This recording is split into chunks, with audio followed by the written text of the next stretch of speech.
نظروں کو کون جھکائے گا؟ باپ کے آگے خادم کون بنائے گا؟ جب تک دین نہ ہوگا کون ماؤں کی خدمت کرتا ہے؟ کون اپنے باپ کے پاؤں دھوتا ہے؟ آج کی اولاد تو باپ کا گریبان پکڑتی ہے۔ ایک بیٹا اپنے باپ سے کہہ رہا تھا تو میرے واسطے آج تائیں کیتا کیے۔ بیٹا باپ کو کہہ رہا تھا تو میرے واسطے آج تائیں کیتا کیے۔ اللہ کا عرش کانپتا ہے جب ماں باپ کا دل دکھتا ہے، اور جب ماں باپ کی نافرمانی ہوتی ہے تو زمین آسمان تھر تھرا اٹھتے ہیں۔ دیکھتے نہیں ہو؟ اللہ کے نبی سے پوچھا گیا کہ یا رسول اللہ قیامت کب آئے گی؟ جبریل نے پوچھا، آپ نے کہا اللہ کو پتہ کب آئے گی؟ اچھا کوئی نشانی تو بتا دیں۔ آپ نے فرمایا جب تم دیکھو کہ اولادیں ماؤں سے نوکروں کی طرح سلوک کرتی ہیں تو سمجھنا کہ آنے والی ہے۔ جب ملتان کے نوجوان، جب نشتر کالج کے نوجوان لڑکے لڑکیاں اپنی ماؤں کو ایسے ڈانٹیں جیسے نوکر کو ڈانٹا جاتا ہے تو سمجھ لو کہیں سے نکارے پہ چوٹ پڑنے والی ہے۔ ارے میں اور آپ تو 15ویں صدی کے لوگ ہیں۔ علقمہ رضی اللہ تعالیٰ عنہ صحابی، ہر صحابی پہ دوزخ حرام ہے، کوئی صحابی دوزخ میں نہیں جا سکتا۔ رضی اللہ عنہ ہیں اور وہ علقمہ ہیں اور وہ صحابی ہیں، اور حضور کی زندگی میں موت آ رہی ہے، اس سے بھی بڑی ضمانت۔ پیغام ہے یا رسول اللہ، علقمہ کی بیوی کا پیغام ہے یا رسول اللہ، علقمہ موت کی حالت میں کلمہ نہیں پڑھا جا رہا۔ تو آپ نے کہا والدین میں کوئی زندہ ہے؟ کہا جی ماں زندہ ہے۔ کیا حال ہے؟ کہا جی ناراض ہے۔ فوراً آپ کو پتا چل گیا۔ تو آپ نے کہا علقمہ پیغام بھیجا، میں آؤں کہ تو آئے گی؟ کہا جی میں آ جاتی ہوں۔ وہ آگے۔ آپ نے کہا تجھے علقمہ سے کیا دکھ ہے؟ کہا یا رسول اللہ مجھے اس کے دین کی کوئی شکایت نہیں، راتوں کا تہجد گزار ہے، دن کا روزے دار ہے، زبان پہ ذکر کرنے والا، تلاوت کرنے والا ہے، مجھے شکایت یہ ہے کہ جب بھی مجھ سے بولا مجھے ذلیل کیا، جب بھی مجھ سے بولا بدتمیز کی یہ ہوں جو بھی کرتے ہیں نا تو اس پر بھی اللہ ان کے عملوں کو برباد کر کے رکھ دیتا ہے۔ لا تقل لهما اف، ہوں بھی نہ کرو ماں باپ کے آگے۔ کہ یا رسول اللہ بہت نیک بچہ پر میرا گستاخ، مجھے دکھ دیے ہیں۔ آپ نے کہا تو معاف کر دے گا؟ جی میرا جی نہیں چاہتا۔ کہا تو معاف کر دے گا؟ جی میں نہیں کرتی۔ آپ نے کہا بلال لکڑیاں کٹھی کرو اور علقمہ کو آگ لگا دو، اب ماں کہاں سہ سکے؟ کہ یا رسول اللہ یہ آپ کیا کہہ رہے ہیں؟ میرے بیٹے کو آگ میں جلائیں گے؟ کہا ہاں جلاؤں گا۔ تو معاف نہیں کرے گی تو دوزخ جلائے گی۔ اب میں جلا دوں گا تو کوئی کام بن جائے گا، آسانی ہو جائے گی؟ کہ نہیں یا رسول اللہ نہ ایسا نہ کریں، میں اسے معاف کرتی ہوں۔ ادھر انہوں نے کہا میں معاف کرتی ہوں، ادھر علقمہ کی زبان پہ کلمہ جاری ہو گیا۔ پھر آپ نے خود ان کا جنازہ پڑھایا، پھر ارشاد فرمایا جنازہ پڑھنے کے بعد لوگوں سن لو، جس نے ماں باپ کو ناراض کیا ان پہ اللہ کی لعنت، فرشتوں کی لعنت، زمین آسمان کی لعنت، نہ ان کی نماز قبول ہے، نہ روزہ قبول ہے، نہ حج قبول ہے۔ یہ مقام تمہیں میڈیکل کالج نہیں بتائے گا، یہ مقام رسول اللہ کا علم بتائے گا، یہ مقام تو انجینئرنگ یونیورسٹی نہیں بتائے گی، زکریا یونیورسٹی نہیں بتائے گی، یہ مقام محبوب مصطفیٰ صلی اللہ علیہ وسلم کا علم بتائے گا۔ تو میرے عزیزوں ایک پوری زندگی تھی جسے ہم گنوا بیٹھے ہیں، پوری زندگی تھی جو ہاتھوں سے نکل گئی۔ عہد و پیمان، صدق و وفا، دیانت، پاک دامنی، پاک بازی، قصے ہی رہ گئے، کہانیاں ہی رہ گئیں۔ تو حضرت محمد صلی اللہ تعالی علیہ وسلم ایک پوری زندگی کو لے کر آئے ہیں۔ وہ زندگی تمہاری کتابیں بدلتی رہتی ہیں، میرے نبی کے طریقے نہیں بدلتے، ان کی ساری زندگی محفوظ موجود۔ جس چیز کو انگلی بھی لگائی وہ بھی سلامت رہی، اللہ نے اس کو بھی نہیں ضائع ہونے دیا۔ پیدائش سے لے کر وفات تک ایک چیز نہیں ضائع ہوئی۔ 63 سال 4 مہینے آپ کی عمر ہے قمری، 61 سال 2 مہینے 24 دن آپ کی عمر ہے شمسی، جنوری فروری محرم صفر 63 سال 4 دن۔ دنوں کے لحاظ سے 22,330 دن اور 6 گھنٹے. نبوت کا دن ہے 8,156 دن. یوم پیدائش ہے پیر اور 12 ربیع الاول اور عام الفیل اور 22 اپریل اور 571 عیسوی اور 1 جیٹھ اور 628 بکرمی. صبح کے 4:20 پر آپ دنیا میں تشریف لائیں. مجھے اپنی تاریخ پیدائش ایسے یاد کوئی نہیں. یہی ملتان میں ہمارا گاؤں یہاں سے قریب ہے ملتان، یہاں سے کوئی 50 میل. پیدائش سول ہسپتال ملتان پتہ نہیں کب ہوئی تھی، 1953 یاد ہے، آگے کچھ نہیں یاد. مجھے اپنے نبی کا سب کو یاد ہے کس وقت میں. علوم کا خلاصہ یہ ہے کہ زندگی کو آسان کیسے بنایا جائے، کائناتی قوتوں کو اپنے تابع کر کے اس زندگی کو آسان کیسے گزارا جائے. ساری دنیا کی سائنس کی یہ آسان تعریف ہے جو میں نے آپ کو کر کے بتائی ہے. اور جتنے معاشرتی علوم ہیں جس کو ہم آرٹس کہتے ہیں، ایک سائنس ہے ایک آرٹس ہے، تو جتنے معاشرتی یا یوں سمجھیے کہ جو سوشل سائنس ہے، ایک تو ٹیکنیکل سائنس ہے ایک سوشل سائنس، تو جتنی سوشل سائنس کے علوم ہیں، آرٹس کے جتنے علوم ہیں، ان کا خلاصہ یہ ہے کہ انسانوں کے آپس کے تعلقات کیسے بہتر رہیں اور بحال رہیں اور صحیح رہیں. تو اس کے مقابلے میں قرآن یہ ذہن بناتا ہے کہ اس جہان میں جو کچھ ہے وہ اللہ کا ہے، اور اللہ جس کے حالات بناتا ہے اسے بگاڑتا کوئی نہیں، اور اللہ جس کے بگاڑتا ہے اس کے بنا کوئی نہیں سکتا. تو وہ اس کو ہمیں یہ ذہن دیا گیا ہے کہ جو کچھ ہے وہ ہمارا ہے، جو کچھ ہے میرا ہے. Mind your own business. تو کون ہے میرے معاملے میں ٹانگ اڑانے والا؟ میں جو مرضی کروں، اس آنکھ سے جو مرضی دیکھوں، کسی لڑکی کو دیکھوں، ماں کو دیکھوں، تو کون ہے مجھے کہنے والا؟ ان کانوں سے قرآن سنوں یا گانا سنوں، میری اپنی مرضی. زبان سے گالی دوں یا دعا دوں، میری اپنی مرضی. ان قدموں کو مسجد کو لے چلوں یا رقص گاہوں کو لے چلوں، میری مرضی. اس ہاتھ سے ظلم کروں یا انصاف کروں. پیسہ جیب میں ہے، جو مرضی کریں. جوانی کی طاقت ہے، جہاں مرضی خرچ کریں.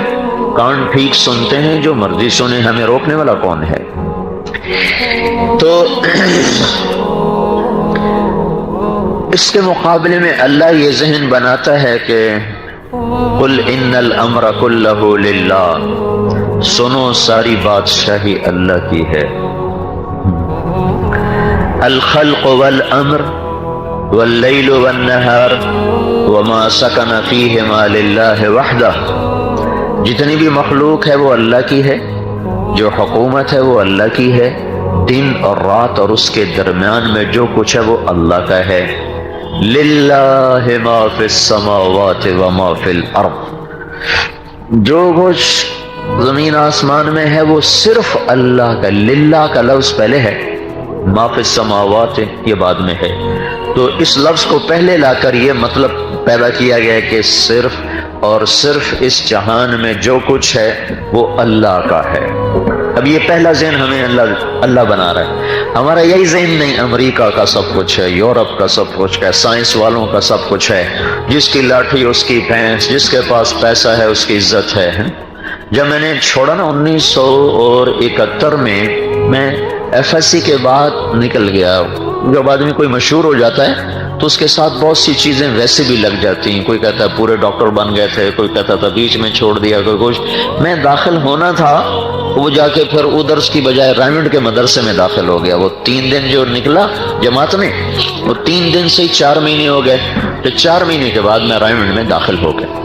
تو آج کل تو آپ لوگ وہ کہتے کہ جوتیاں چٹخانہ نا، اب تو پھرتے ہیں خار میر، کوئی پوچھتا نہیں، ٹکے ٹکے ڈاکٹر ملتے ہیں. تو اس وقت تو ڈاکٹر کا بڑا ایک مستقبل نظر آتا تھا. میرا چھوٹا بھائی جب 4th ایئر میں 3rd ایئر میں تھا، وہ ڈاکٹر ہے، اس نے یہ یہاں سے کیا تھا باولپور سے. تو مجھ سے ایک دن کہنے لگا مجھے تیرے مستقبل کا بڑا فکر ہے، تیرا کیا بنے گا؟ تو میں نے کہا میری فکر نہ کر، ہم تو چٹائی پہ بھی سو جاتے ہیں، تم جب کو چاہیے بیڈ روم ایئر کنڈیشن، تم اپنا فکر کرو، میرا کیا کرتے ہو؟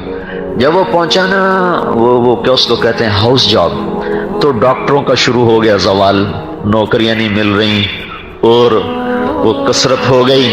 تو پھر ایک دن مجھ سے کہنے لگا یار پہلے تیرے مستقبل کا فکر تھا، اب اپنا پڑ گیا ہے کہ اب میرا کیا بنے گا. تو ایسا ذہن تھا میرے عزیزو.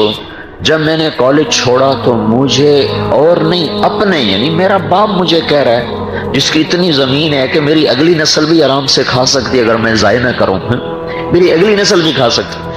مجھ سے کہتا ہے تو بھوکا مرے گا تو کہاں سے کھائے گا، تو کمی بڑھن لگا ہے، تو کمی بڑھوں ہے، میری نک وٹاؤں ہیں. یہ میں آپ کو ماحول کی ٹیچنگ بتا رہا ہوں کہ ماحول کی ٹیچنگ کیا ہے کہ عزت مال دولت ہے، نہ کہ چیزیں، نہ کہ دین اور دین کے راستے. سعید انور کا پہلا روزہ جب میرے ساتھ لگا تو اس نے کہا کہ میں یہ سمجھتا تھا کہ عزت دولت شہرت یہ میری زندگی کا مقصد ہے، اور نصیب میرا ایسا نکلا کہ صرف 22 برس کی عمر میں عزت دولت شہرت تینوں چیزیں مل گئیں. آپ لوگ ابھی اس چکر میں، میرا چھوٹا بھائی کہتا ہے شاءاللہ ڈاکٹر کوئی نہ بنے، اللہ نے اس کو بہت رزق بھی دیا، عزت بھی دی، کہتا ہماری زندگی کوئی نہیں، ہماری اپنی زندگی کوئی نہیں. تو 22 برس کی عمر میں مجھے عزت دولت سب کچھ مل گئی، لیکن اس کے بعد پھر میں نے دیکھا کہ میرے اندر بے کلی بھی ہے، بے قراری بھی ہے، بے چینی بھی ہے. 100 بار چمن مہکا 100 بار بہار آئی، دنیا کی وہی رونق دل کی وہی تنہائی. تو اگر عزت دولت شہرت میرا مقصد ہے تو اب تو مجھے پرسکون ہو جانا چاہیے، چین سے ہونا چاہیے. لیکن پھر یہ خلش کیوں ہے، یہ چبھن کیوں ہے، یہ اب بھی کانٹے کیوں چبھے ہوئے ہیں، یہ نکل کیوں نہیں گئے؟ کہ یہ میری پہلی میری سوچ تھی جس نے مجھے ہٹایا کہ نہیں یہ منزل نہیں جس سے میں منزل سمجھ کے چلا ہوں. اور بعین ہی یہی بات مجھے جنید جمشید نے کہی جب میری اس کی 1997 میں پہلی ملاقات ہوئی. میں اس کو بالکل نہیں جانتا ہوں، یہ کوئی گلوکار ہے، یہ کوئی گانے والا ہے. تو مجھے کسی نے تعارف کروایا کہ ایک گلوکار آپ سے ملانا ہے، یہ اس کا نام ہے اور یہ اس کا مشہور نغمہ ہے دل دل پاکستان. تو وہ میرے پاس آیا نا تو مجھ سے کہنے لگا کہ ایک پاکستانی نوجوان جس گلیمر کا خواب دیکھتا ہے نا، خواب وہ مجھے حقیقت میں حاصل ہے. چاروں طرف میرے زندگی رقص کر رہی اور ہر لذت مجھے میسر ہے، لیکن میرے اندر اتنا اندھیرا ہے کہ مجھے یوں لگتا ہے میں وہ کشتی ہوں جس کا کوئی ساحل کوئی نہیں. یہ کیوں ہے؟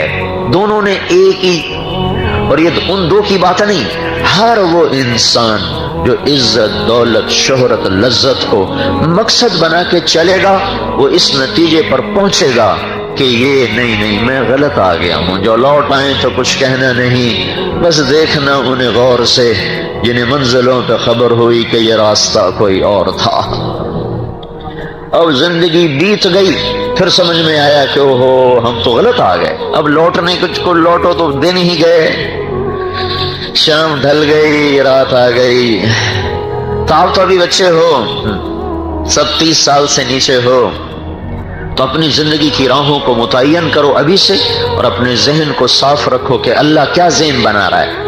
اللہ یہ ذہن دے رہا ہے کہ مال ملک دولت عزت یہ تمہاری زندگی کی بنیاد نہیں، اس سے تمہاری زندگی نہیں بنتی. جن قوموں نے ان چیزوں کو زندگی بنایا، زندگی کا مقصد سمجھا، وہ ہلاک ہو گئیں. اللہ تمہارا اس کائنات کا مالک، یہ پہلا ذہن قرآن دے رہا ہے. اللہ تعالیٰ نے اس قرآن کو محفوظ رکھا تاکہ قیامت تک کے لیے حجت رہے. تورات بدل گئی، انجیل بدل گئی، زبور بدل گئی. قرآن میں ایک فرق ہے، تورات زبور انجیل کتاب اللہ ہے، کلام اللہ نہیں، اور قرآن کتاب اللہ بھی ہے، کلام اللہ بھی ہے. اس لیے وہ چونکہ کتاب اللہ تھی کلام اللہ نہ تھی تو ان کو لوگوں نے بدل دیا، وہ زبانیں مٹ گئیں. یہ کلام اللہ ہے، کتاب اللہ ہے، کلام اللہ ہے، اور اللہ کا کلام ابدی چیز ہے، اسے کوئی مٹا نہیں سکتا. ازلی ہے، اسے کوئی مٹا نہیں سکتا. سارے دہری دجال اسے مٹانا چاہیں نہیں مٹا سکتے. 1935 میں جرمنی کی گردن کافی بلند ہو چکی تھی اور وہ بہت طاقتور ہو چکا تھا، جبھی تو اس نے جنگ عظیم چھڑی، تو وہاں کے پادریوں نے اکٹھا کیا انجیل کو، ایک نسخہ دوسرے سے نہیں ملتا، ایک دوسرے سے نہیں ملتا، وہ حیران ہو گئے، کہنے کہ قرآن اکٹھا کرو، اس کا بھی یہی چکر ہوگا۔ تو 1935 میں جبکہ چھاپا خانے ہیں ہی نہیں، برائے نام 40,000 قرآن اکٹھے کیے گئے، افریقہ سے لے کر یورپ، ایشیا، جہاں جہاں مسلمان تھے 40,000 قرآن اکٹھے کیے گئے، اکثر کلمی نسخے، انہوں نے سارے قرآنوں کو ملایا، کسی ایک جگہ فرق نہ پایا، زیر زبر کا بھی فرق نہیں۔ تنزیل ممن خلق الارض والسماوات العلا، یہ اترا ہوا ہے، اتارا ہوا ہے اس رب کا جس نے بلند آسمان اور زمین کا فرش بچھایا، اس کو کوئی نہیں بدل سکتا۔ انہ لقول فصل وما هو بالہزل، یہ قول فیصل ہے۔ وتمت کلمۃ ربک صدقا وعدلا لا مبدل لکلماتہ وهو السمیع العلیم۔ آپ کی تحقیقات کیسے بدلتی رہتی ہیں؟ ہر 10 سال میں بالکل نئی تھیوریز آ جاتی ہیں، پچھلی غلط، آگے نہیں۔ قرآن کا اللہ تعالیٰ کہہ رہا ہے کہ تمت کلمۃ ربک صدقا وعدلا، یہ کلام کامل، اکمل، طاہر، اطہر ہو کر اترا ہے، مکمل ہو کر اترا ہے، اسے کوئی بھی اب نہ بدل سکتا ہے، نہ یہ بدلے گا۔ تو قرآن کی بنیاد محکم ہے، قرآن کی بات محکم ہے، ناقابل تبدیل ہے۔ تو قرآن کا ذہن ہے قل اللہم مالک الملک، اے لوگو، اے بچوں سنو، بادشاہ اللہ ہے، تؤتی الملک من تشاء، جسے چاہے بادشاہی دے، وتنزع الملک من من تشاء، جس سے چاہے واپس لے لے، وتعز من تشاء، جس کو چاہے عزت دے، وتذل من تشاء، جس کو چاہے ذلیل کرے۔ ما یفتح اللہ للناس من رحمت فلا ممسک لها، اگر اللہ تمہارے لیے رحمت کا در کھول دے تو ایٹمی طاقتوں سے بند نہیں کر سکتی۔ وما یمسک فلا مرسل له من بعد، اگر وہ بند کر دے تو تمہارا ایٹمی طاقت ہونا اس سے کھلوا نہیں سکتا۔ اور اس کو دوسری طرح اللہ تعالیٰ فرما رہا ہے ان یمسسک اللہ بضر فلا کاشف له الا هو، اگر میں تمہیں مصیبت میں ڈال دوں تو میرے سوا کوئی اس مصیبت کو ٹال نہیں سکتا۔ وان یردک بخیر فلا راد لفضلہ، اور اگر میں تمہیں اپنی رحمت سے نوازنا چاہوں تو کائنات ساری مل کر میرے فضل کو تم سے ہٹا نہیں سکتی۔ قل ان الامر كله للہ، کہو حکومت اللہ کی ہے، کب سے ہے؟ للہ الامر من قبل ومن بعد، ایسا شروع ہے کہ جس کی ابتدا کوئی نہیں، اور آخر ایسا آخر ہے کہ جس کی انتہا کوئی نہیں۔ حکومت اللہ کی ہے، ابتدا اور انتہا سے پاک ہے۔ طاقت تقسیم کی ہے، یہ وزیر اعظم کی طاقت، یہ صدر کی طاقت، یہ وزیر اعلیٰ، طاقتیں تقسیم ہے نا دنیا میں۔ اور اللہ تعالیٰ کیا کہہ رہا ہے؟ ان القوت للہ جمیعا، اللہ نے طاقتوں کو تقسیم نہیں کیا، ساری طاقتیں اللہ کے اپنے ہاتھ میں ہیں، اس کے اپنے ہاتھ میں ہیں۔ پھر اللہ تبارک و تعالیٰ کی اس شہنشاہی میں کوئی شریک ہو کر آ جائے تو اللہ تعالیٰ کہتا ہے نہیں نہیں نہیں نہیں نہیں نہیں، ولم یقل لہ شریک فی الملک، میرا کوئی شریک کوئی نہیں ہے۔ ولم یقل لہ ولی من الذل، میرا کوئی مددگار کوئی نہیں ہے۔ متخذ صاحبۃ ولا ولد، میری کوئی بیوی کوئی نہیں، میرا کوئی بچہ کوئی نہیں ہے۔ تو یہ قرآن کا ذہن میں آپ کو بتا رہا ہوں کہ اللہ پہلے یہ ذہن بناتا ہے کہ یہ مانو سب کچھ اللہ کا ہے۔ لہ ما فی السماوات، آسمان اور اس میں جو کچھ اللہ کا، وما فی الارض، زمین اور اس میں جو کچھ ہے اللہ کا، وما بینہما، جو اس کے درمیان ہے وہ اللہ کا، وما تحت الثرى، جو تحت الثرى میں ہے وہ اللہ کا، والجبال ارساہا، پہاڑ اللہ کے، اخرج منها ماءها ومرعاها، پانی چارہ اللہ کا، فصالت اودیۃ بقدرها، پانیوں کو بہایا تو اللہ نے بہایا، پہاڑوں کو گاڑا، والجبال اوتادا، تو اللہ نے گاڑا، انزلنا من المعصرات ماء ثجاجا، اور یہ دھواں بادلوں کے دھوئیں سے پانی اتارا تو اللہ تعالیٰ نے اتارا، فانبتنا فيها حبا وعنبا وقضبا وزيتونا ونخلا وحدائق غلبا، اس میں سے پھل پھول، غلے، زیتون، گندم، کھجور، انار کو اور انگور کو نکالا تو اللہ تعالیٰ نے نکالا۔ هذا عذب فرات سائغ شرابه، میٹھا پانی بنایا تو اللہ نے، هذا ملح اجاج، کڑوا پانی بنایا تو اللہ نے، کبھی آپ نے غور کیا کہ اللہ کڑوے پانی کو بھی بطور نعمت کے بتا رہا ہے کہ میں کڑوا پانی بھی میری نعمت ہے؟ یا اللہ کیسے؟ نہ پینے کے قابل، نہ نہانے کے قابل، نہ کہ ہم جب رائمنڈ میں پڑھتے تھے، مولانا حبیب الرحمان صاحب ہم سے 1 سال آگے تھے، ہم 1 سال پیچھے تھے، میرا پہلا چلہ انکسار رائمنڈ میں جب 3 چلے میں نے لگائے تو اس کے بعد پہلا چلہ جو لگا تو اس میں مولانا حبیب الرحمان صاحب ہمارے ساتھ، میرا شوق تھا کہ میں رائمنڈ کے طلبہ کے ساتھ تشکیل کراؤں، تھوڑے وہاں کے حالات پتہ چلے تھا کہ میں نے بھی داخل ہونا ہے، تو ہماری سال کوٹ تشکیل ہوئی تھی تو اس میں ہمارے ساتھ تھے۔ تو رائمنڈ کا پانی ایسا وہ کڑوا سا بدبودار سا، وہ نہاؤ تو پہلے ہی صابن لگ جاتا تھا، اس لیے ہم صابن لگاتے ہی نہیں تھے کہ صابن در صابن کپڑے میں لگاؤ، تو ایسا تو کڑوا پانی کیا اللہ کی نعمت ہے؟ تو میرے اللہ کی اتنی بڑی نعمت ہے، اگر سمندر میٹھے ہوتے تو یہ بدبودار ہو جاتے ہیں، بدبو چھوڑتے، یہ گندا ہو جاتا، جب یہ گندا ہوتا تو اس کی ناپاک گندی ہوائیں ہمیں ملتان میں بیٹھ کے ہلاک کر دیتی۔ اگر یہ پانی میٹھا ہوتا تو اس کے اندر وہ غلاظت پیدا ہوتی، وہ تعفن پیدا ہوتا کہ یہ 71% پانی اور 29% زمین، اور بحر الکاہل 16,000 کلومیٹر لمبا ہے، 16,000 کلومیٹر جب پانی گندا ہو جائے تو اس کی ہوائیں ہمارا کیا حال کرتی؟ امریکہ کیسے سلامت رہتا؟ جاپان کیسے سلامت رہتا؟ یورپ کیسے سلامت رہتا؟ پاکستان کیسے سلامت رہتا؟ اللہ نے کڑوا کر دیا، اور کڑوا کرنے کا نظام اپنے حوالے کیا، ہمارے حوالے نہیں کیا۔ کڑوا تو نمک سے ہوتا ہے، نمک کہاں سے آتا ہے؟ اگر اللہ ہمیں کہتا ہاں چلو بھائی نمک ڈالو اپنے حصے کا، تو سارے انشاءاللہ کھیوڑے میں کھڑے ہوتے، سب ٹرک لے کے، ڈاکٹر صاحبان بھی، انجینئر صاحبان بھی، مولوی صاحب بھی وہیں کھڑے ہوتے، ہاں جی چلو بھائی ٹرک ڈھوو بھائی، ملتان والوں کی باری، کراچی والوں کی باری۔ میرے رب نے ساری دنیا سے زمین کو تھوڑا جھکایا جنوب کی طرف، شمال میں پہاڑ رکھے، دریاؤں کے منبع رکھے، ندی نالے بنائے، جھرنے اور چشمے بنائے، آبشاریں گرائیں، وہاں سے پانی کو چلایا، پانی نے زمین کے اندر سوراخ کیے اور وہاں سے نمک کو چرانا شروع کیا۔ ساری دنیا کے جو دریا ہیں یہ نمک کے ٹرالے ہیں جو روزانہ کروڑوں ٹن نمک سمندر میں ڈالتے چلے جا رہے ہیں، سمندر میں ڈالتے چلے جا رہے ہیں، اور وہاں جا کر اس کے ذائقے کو برقرار رکھ رہے ہیں۔ وہ کڑوا پانی اپنے نمک اور اپنے تیزاب کی وجہ سے اپنے اندر گندگی پیدا نہیں ہونے دیتا، پھر اللہ اس میں طوفان لاتا ہے۔ اگر کوئی تھوڑی بہت ہو بھی صحیح تو موجیں جو ٹکراتی آپس میں اور طوفان اٹھتے ہیں تو جو کوئی تھوڑا بہت ہوتا ہے وہ بھی ختم ہوتا ہے۔ پھر اس کڑوے پانی کے اوپر اللہ بلبلے بناتا ہے، ان بلبلوں سے اللہ تعالیٰ 1 سیکنڈ میں، صرف 1 سیکنڈ میں 1,60,00,000 بلین ٹن پانی ہوا میں اڑ جاتا ہے، 1 سیکنڈ میں، صرف 1 سیکنڈ میں۔ اور ان کو اللہ تعالیٰ ہوا میں سارے سال میں کوئی کھرب ٹن پانی اللہ اس کڑوے پانی سے نکالتا ہے، اس کو اوپر لے جاتا ہے، اوپر لے جا کر اس کی ایک چھت بنا دیتا ہے۔ اللہ نے پانی میں یہ صفت رکھی ہے، نہ یہ جلدی ٹھنڈا ہوتا ہے نہ یہ جلدی گرم ہوتا ہے، گرم ہونے میں بھی دیر لیتا ہے، ٹھنڈا ہونے میں بھی دیر لیتا ہے۔ اوپر ساری زمین کے چاروں طرف اللہ ان پانیوں کے بخارات کی ایک چادر بناتا ہے، اوپر سے سورج آ کے انہیں تپانے لگتا ہے، گرمانے لگتا ہے، وہ آہستہ آہستہ آہستہ گرم ہوتے ہوتے ہوتے جب وہ اس سطح پر پہنچتے ہیں کہ اب اس کی شعاعیں پار ہو کر ہمیں برباد کریں گی، تو اللہ سورج کو ادھر جا کے دھکا دے کے مغرب میں غروب کر دیتا ہے، اور وہ فضا گرم ہوتی ہے پر ہمارے نقصان تک پہنچنے سے پہلے سورج ہارتا ہے، انسان کو اللہ جتاتا ہے۔